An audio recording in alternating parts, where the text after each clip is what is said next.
तो अब हम आते हैं अपने नेक्स्ट टॉपिक पर, डेट इज़ जो कि है थ्रेशिंग।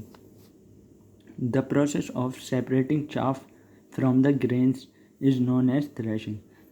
अलग करना हमारे ग्रेन्स को चाफ से, यानी हमारे जो जैसे वीट आपने वो देखा होगा, गेहूँ या चावल देखे होंगे, उसके ऊपर जो छिलका होता है उसको कहते हैं हम चाफ, और उसमें से जो अंदर वीट होते हैं उसे हम यहाँ कह रहे हैं ग्रेन्स।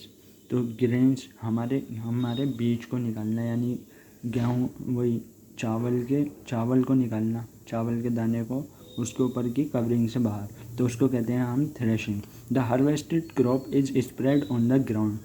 जो हमने हार्वेस्ट करके क्रॉप निकाली थी ग्राउंड से, अब उसे हम ज़मीन पर फैलाते हैं, अपनी ज़मीन पर फैलाते हैं। फिर farm animals such as cattle are made to walk over it. फिर कुछ जो हमारे पालतू जानवर होते हैं, फार्म एनिमल होते हैं, किसानों के पास जो जानवर होते हैं उन्हें, जैसे काऊ, बफेलो एक्सेट्रा, तो उनके ऊपर उन्हें चलाया जाता है। And cattle in this way grains are release and collected from chaff. इसी तरीके से ग्रेन हमारा जो अनाज वो बाहर आ जाता है, किससे? चाफ से, उसके ऊपर की कवरिंग से। These days threshing is carried out with the help of combined harvesters. इन दिनों में जो है थ्रेशिंग करी जा रही है, किससे? कंबाइन हार्वेस्टर्स के ज़रिए, हार्वेस्टर के साथ साथ। It is called combined because it is a combination of two machine that is harvester and thresher. अब मशीन है हमारे पास, जिसे हम कहते हैं दो मशीनों का एक ही मशीन बन रही है, हार्वेस्टर एंड थ्रेशर। जैसा कि ये थ्रेशर भी है और ये थ्रेशिंग बाय कंबाइंड, थ्रेशिंग भी हो रहा है, इससे हो रही है, और हार्वेस्टिंग भी हो रही है। ये होता है थ्रेशिंग करने का तरीका। अब मशीन से हो रही है सब। अब हम आते हैं अपने नेक्स्ट टॉपिक पर, that is winnowing. After threshing the chaff is remove from the grain with the help of air, this is called winnowing. अब थ्रेशिंग करने के बाद चाफ को हटाया जाता है ग्रेन के ऊपर से, किससे? हवा से, और तो उसे कहते हैं हम winnowing. Farmers do winnowing with the help of hands. Farmers winnowing करते हैं अपने हाथों से। Now days winnowing is also done with the help of winnowing machine. मगर अब के ज़माने में विनोइंग हो रही है मशीन से, ये हाथ से कर रहे हैं। Storing of grain. After winnowing fresh crops have to be stored. अब विनोइंग के बाद ताज़ी क्रॉप को हम रखेंगे, स्टोर करेंगे। मतलब fresh crop has more moisture content and has need to be dried up period to storage in order to stop the microbial growth. जो हमने ताज़ी फसल जो निकाली है, तो उसमें जो है मॉइस्चर कंटेंट बहुत ज़्यादा होता है, नमी बहुत ज़्यादा होती है, तो इसलिए हम उसे सुखा के रखते हैं ताकि उसमें microbe, bacteria, virus, fungi etcetera कुछ हमारी फसल को ख़राब ना कर दे, तो इसलिए हम उसे सुखा के रखते हैं। If fresh harvested grains are stored without drying. अगर हमारी ऐसी स्टोर कर देंगे हम बिना सुखाए उसे, दे मे गेट स्पॉइल्ड, तो वो ख़राब हो जाएगी। On domestic levels grains are stored in small metallic container. In domestic level, अगर हम घर पे अपने अनाज को स्टोर करते हैं metal container, in small metal container, metal का बना हुआ होता है हमारे यहाँ, आपने देखा होगा, लोहे का, उसके अंदर हम अपने गेहूँ को रखते हैं या चावल को रखते हैं। However large storage done in silos, granaries and Ghani bags. और बहुत ज़्यादा अगर अमाउंट में, जैसे बड़ी बड़ी इंडस्ट्री में रखते हैं, बड़ी बड़ी जगहों पर रखते हैं, तो वो किस उसमें स्टोर करा जाता है? सिलोज में, जैसा कि इस पिक्चर में दिखा रखा है। ये बड़े बड़े से ड्रम लाइक टाइप स्ट्रक्चर है मेटल, इसमें स्टोर करे जाते हैं। ये होती है हमारी ग्रेनरीज। यहाँ पर ये रखे हैं आपके कट्टे, इसके अंदर हमारा अनाज रखा है। ये बड़ी बड़ी ग्रेनरीज होती हैं। Store grains in cool and dry place. हम ग्रेन्स को अनाज को स्टोर करते हैं हम कहाँ में, ठंडी और सूखी जगह पर। As moisture promote the fungal growth. अगर नमी वाली जगह में रखेंगे तो हमारी फंगस लग जाएगी। Store grains also need to be protected from rats, birds and insect. इस जो हमने इसे स्टोर करा है अपने अनाज को, गेहूँ के बीज, गेहूँ को या गेहूँ को या किसी भी कोई भी अपनी ग्रेन्स हो, तो वो हमें उससे बचा के रखना पड़ेगा, चूहे से, चिड़िया से और इंसेक्ट से, कीड़े मकोड़ों से। So pesticides are spread on them to keep the pest away. तो हम उसके ऊपर पेस्टिसाइड्स का इस्तेमाल स्प्रे कर देंगे जिससे कि हमारी वो ख़राब ना हो। Silos and granaries. अब सिलोज और ग्रेनरीज के बारे में हम थोड़ा डीपली पढ़ेंगे। These are big cylindrical structure that are used for storing grains in bulk. ये जो है बहुत बड़े सिलेंडर की तरह स्ट्रक्चर होते हैं जो कि स्टोर करते हैं ग्रेन्स, अनाज को बहुत ज़्यादा क्वांटिटी में। It stores the different stock of food with outlet at different level to withdraw the require amount of grain.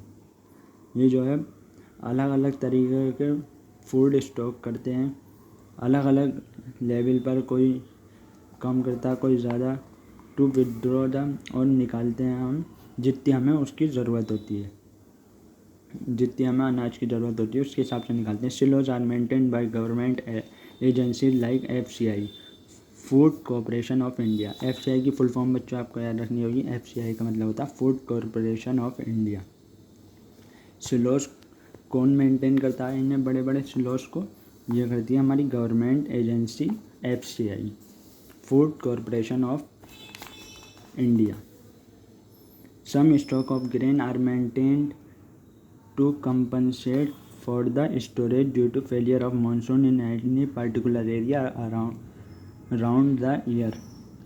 हम कुछ स्टॉक यानी कुछ बचा के रख लेते हैं अपने अनाज को, टू जैसे कहीं पर भी फेलियर हो जाता है, कहीं पर भी मानसून आ जाता है या कुछ हो जाता है, कुछ परेशानी हो जाती है, इमरजेंसी सिचुएशन आ जाती है, तो उस पूरे साल के लिए हम उसे बचा के रख लेते हैं। और जब ज़रूरत पड़ती है, इमरजेंसी आ जाती है, कहीं कुछ हो जाता है, मानसून ख़राब हो जाता है मौसम, जिससे हमें अनाज नहीं मिल पाता, तो हम इसका इस्तेमाल करते हैं।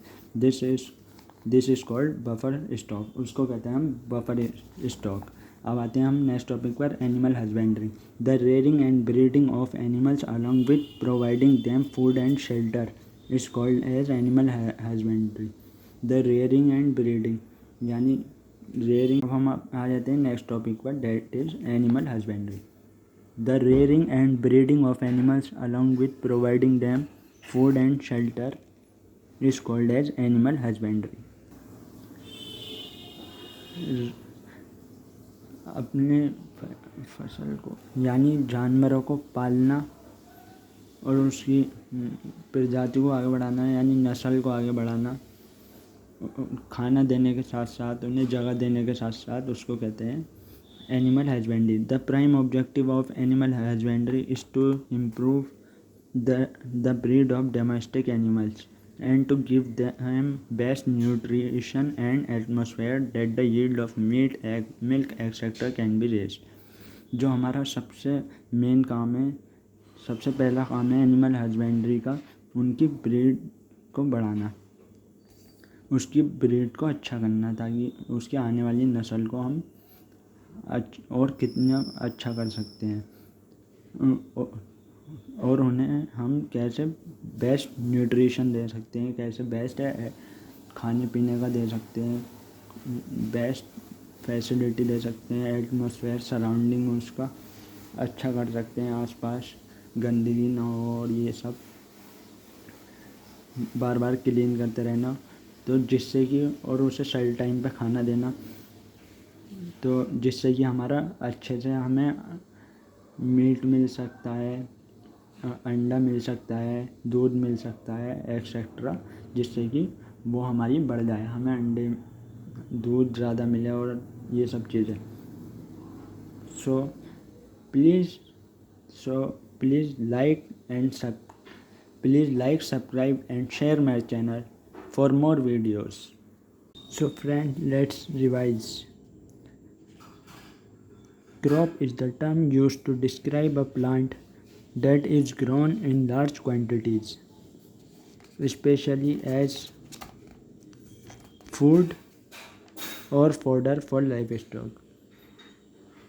क्रॉप जो है फसल हम कहते हैं जो प्लांट होता, जो पेड़ों की बहुत सारी, हम पौधों की बहुत अमाउंट में, लार्ज अमाउंट में, बहुत ज़्यादा तादाद में उसे उगाते हैं, और किसके लिए? अपने खाने के लिए या फिर चारे के लिए, या उसे स्टॉक करने के लिए, लाइव स्टॉक करने के लिए। The crops sown in rainy season are called kharif crop. जो फसल उगती है बरसात के मौसम में, बारिश के मौसम में, उसे खरीफ क्रॉप्स कहते हैं। और जो फसल the crop sown in winter season are called rabi crops. और जो फसल उगती है जाड़ों के टाइम, ठंड के टाइम, उसे कहते हैं हम rabi crops. The crops sown in summer seasons are called zaid crops. जो गर्मी के टाइम उगती है, समर सीजन में उगती है, उसे कहते हैं zaid crops. The substance which are added in the form of nutrients for the healthy growth of plants are called manures and fertiliser. ऐसे सब्सटेंस जो कि ऐड होते हैं न्यूट्रिएंट्स के, जो कि न्यूट्रिएंट्स देते हैं और हेल्दी ग्रोथ करवाते हैं प्लांट्स की, उसे हम कहते हैं मैन्योर्स और फर्टिलाइज़र्स, जो कि प्लांट में जाके जुड़ते हैं न्यूट्रिएंट्स की फॉर्म में। हम ऐसे सब्सटेंस देते हैं। Harvesting is the cutting of mature crop while threshing is removing of grain from chaff. Harvesting का मतलब होता फसल को काटना जब वो अपनी ग्रेन्स देने लग जाती है, अपने बीज, अपना फूड देने लग जाती है, फूड प्रोडक्ट, तो उसको हम कहते हैं हार्वेस्टिंग, जब हम उसे काटते हैं। और थ्रेशिंग उसको कहते हैं जब हम जैसे वीट, गेहूँ का छिलका होता है ऊपर का, जैसे राइस का ऊपर जो छिलका होता है, उससे अलग करने को, उस छिलके को हटाने को कहते हैं हम threshing. Animal husbandry involves the rearing of animals in farms or at homes by providing with food, proper food, shelter and care. Animal husbandry में होता है एनिमल को देखभाल करना, एनिमल की देख रेख करना अपने घर पर या किसी खेत में, या फिर उन्हें खाना देना सही से, उनके लिए समय समय पर खाना देना, उनकी देखभाल करना, उन्हें जगह देना रहने के लिए। ग्लोसरी। क्रॉप होता है plant of same type grown in large quantities. ऐसे पेड़ जो एक ही जैसे होते हैं और उगाए जाते हैं, पेड़ या पौधे बहुत सारे अमाउंट में, बहुत सारी तादाद में। Sowing, process of putting seeds in the prepared soil for germination.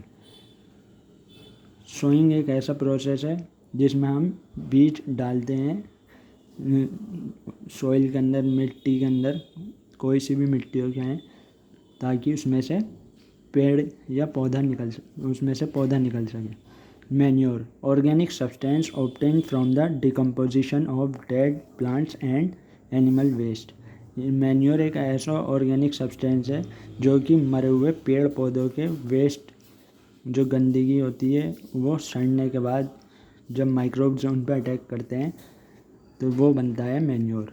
Irrigation, proper process of watering the plants in a field. Irrigation एक ऐसा प्रोसेस है जिससे हम पानी देते हैं पेड़ पौधों को फील्ड में। Weeding, process of removing weeds from the field without harming the crops. किसी भी अनवांटेड प्लांट को निकालना जो हम नहीं चाहते, उसे फील्ड से निकालना जो कि बिना अपनी फसल को नुकसान पहुँचाए, उसे हम वीडिंग कहते हैं। Harvesting, cutting and gathering of mature crops. Harvesting होता है काटना या इकट्ठा करना, काटना और इकट्ठा करना अपनी जब वो फसल बन के तैयार हो जाती है। Threshing, process of separation of chaff from the grain. अलग करना अपने अनाज को उसके छिलके से, चाफ से। Silo, cylindrical container for the storage of grain. Silo जो है सिलेंड्रिकल टाइप कंटेनर होता अनाज को स्टोर करने के लिए, अनाज को रखने के लिए लंबे समय तक इकट्ठा करके रखने। Granary, store house of storing grain. ये स्टोर हाउस होता है एक तरीके का बहुत बड़ा, जिसके अंदर अनाज रखा जाता है लंबे समय तक। Animal husbandry, process of breeding and raising domestic animal. Animal husbandry वो होती है जिसमें उनका ब्रीड करवाया जाता है, मेटिंग करवाई जाती है और फिर उन्हें पाला जाता है। So please like, subscribe and share my videos. Thank you friends. For more, if you have any doubts, queries or any type of problem in my any video, so please ask me in the comment box. Write it in the comment box.